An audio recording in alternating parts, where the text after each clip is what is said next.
E aí, meu amigo, minha amiga, nos encontramos mais uma vez pela graça de Deus. Eu ainda continuo aqui na cidade de Palmirim, bem no meio do estado do Ceará, para gravar para você essa meditação direto do Ceará para o Lição Fácil, para o seu coração, para a sua família. Obrigado porque você está aí compartilhando esse vídeo, apreciando esse material. Obrigado mesmo, porque quando você compartilha, as pessoas recebem a bênção da Palavra de Deus em sua casa, em seu coração, e isso traz para elas transformação, traz a presença de Deus.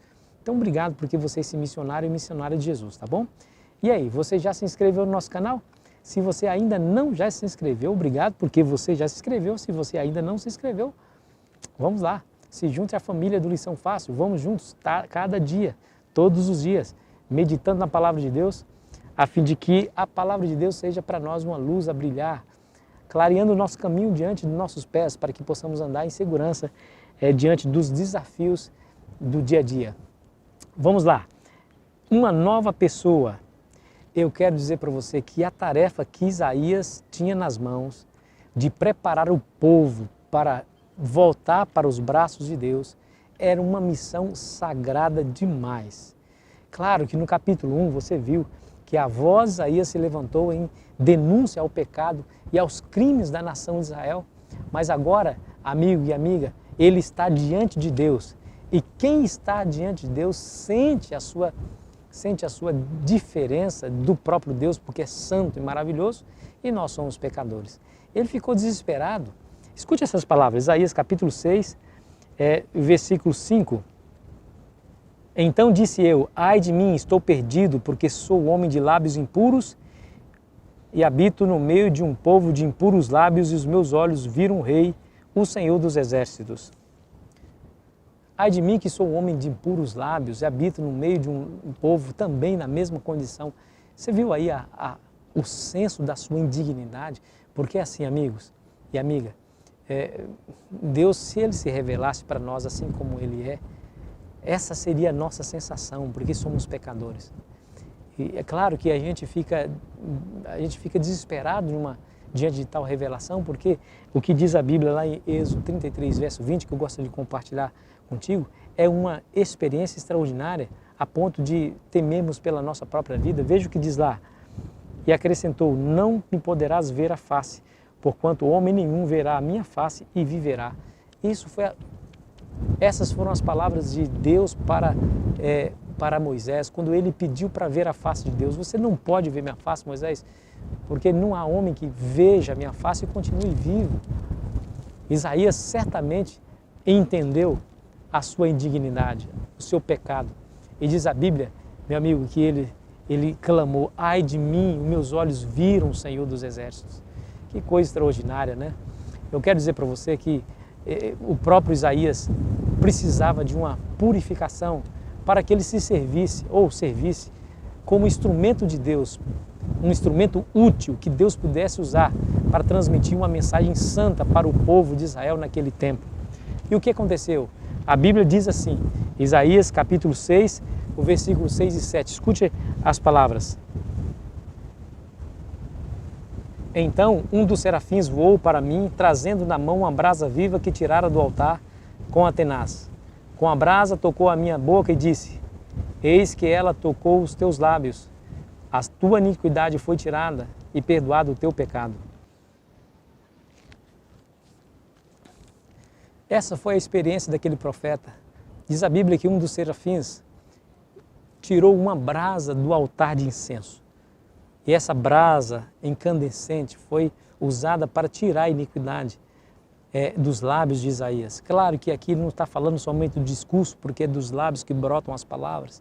Não, porque a Bíblia fala que a boca fala do que o coração está cheio, ou seja, a pessoa de Isaías precisava ser purificada. E nós sabemos que o fogo é um elemento de purificação. Escute as palavras de Números, capítulo 31, versículo 23, que diz assim, tudo que pode suportar o fogo farei passar pelo fogo para que fique limpo. Todavia se purificará com a água purificadora. Mas tudo que não puder suportar o fogo farei passar por água. O fogo é o elemento de purificação. A Bíblia diz que a glória de Deus é chama consumidora para o pecado. Ou seja, quando nós estamos na presença de Deus, Deus elimina por completo o pecado em nossa vida. Não foi isso, exatamente isso que Isaías experimentou? Diz a Bíblia que agora ele estava purificado da sua iniquidade e do seu pecado, e agora ele poderia ser esse agente de transformação em meio à sua comunidade. Bom, não dá para desassociar essa experiência do anjo tirando ali a brasa do altar de incenso da realidade do próprio santuário israelita. Você se lembra que no dia da purificação, o dia do Yom Kippur, está lá em Levítico 16, depois você leia esse capítulo inteiro, você vai ver isso. O sumo sacerdote pegava as brasas para acender no incensário que ficava no lugar santo. E diz a Bíblia que o incenso era colocado sobre as brasas e o incenso queimava-se e produzia uma fumaça que enchia todo o templo. Gente, que coisa extraordinária. Diz a Bíblia que Isaías teve a visão do Senhor no seu tempo e a fumaça da sua glória encheu todo o templo. Olha, assim como, aqui a lição está dizendo, assim como o incensário era queimado e produzia um aroma agradável que enchia todo o templo, agora, com os seus lábios queimados pela brasa do altar de Deus, Isaías faria que a mensagem santificadora de Deus fosse espalhada por toda a nação, a fim de produzir um povo agradável aos olhos de Deus. Em outras palavras, se tornou um instrumento útil pelo qual ou através do qual ele mudaria a história de Israel. Eu quero dizer para você, amigo e amiga, irmão, irmã, que essa experiência de Isaías pode ser a minha experiência e a sua experiência. Deus está almejando tocar os nossos lábios com a brasa viva do altar, a fim de que o nosso pecado seja retirado, a fim de que nós possamos queimar na presença de Deus, queimar o pecado, a fim de que possamos ser uma fragrância ao mundo. As pessoas olharão para mim, para você, diante de uma experiência dessa e irão concluir, esse homem e essa mulher é um homem e uma mulher de Deus. Não dá para negar que eles estão na presença de Deus. É isso. Esse testemunho há de convencer o mundo, há de convencer os nossos amigos, nossos familiares, de que estamos na presença do Senhor. As pessoas virão ao nosso redor ou ao nosso encontro para ouvir os nossos conselhos, para receber as nossas orações, para ouvir o nosso testemunho. Quando a brasa viva do altar tocar a nossa vida, meu amigo, minha amiga, o nosso testemunho será irresistível. O que devemos fazer? Se incline diante do Deus que está no seu alto e sublime trono, se deixe envolver pela presença de Deus. Eu tenho certeza que Deus fará por você aquilo que você não pode fazer por si mesmo, que é a purificação do seu pecado. Depois que isso acontecer, certamente serás usado com um poder extraordinário e as pessoas virão rendidas aos pés do Salvador, graças ao seu testemunho. Ore comigo nesse momento. Pai querido que estás nos céus, obrigado pela alegria que nós temos no nosso coração, de poder servir ao Senhor como testemunhas, como instrumentos, mas nós não podemos servir do jeito que somos, porque os nossos lábios também são impuros, o nosso coração também é impuro, nossa mente, infelizmente, é impura.